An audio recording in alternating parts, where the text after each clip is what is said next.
Alright, here I am back with this fan again. Okay, what I did is I got this extension cord, and this extension cord I made has got two male ends on it. So I got it plugged into the wall, and I figured out how to get this fan to run. I'm going to hook some alligator plier clips to this, and then I'm going to get this thing to run here.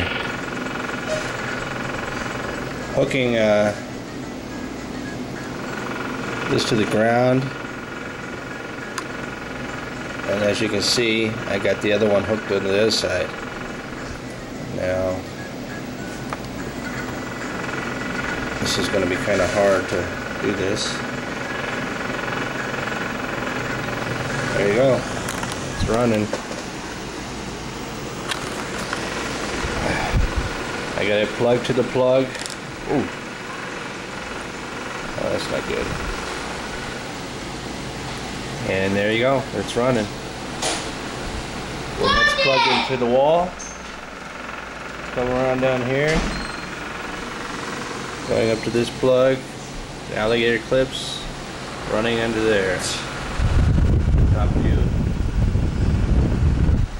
And side views you can get.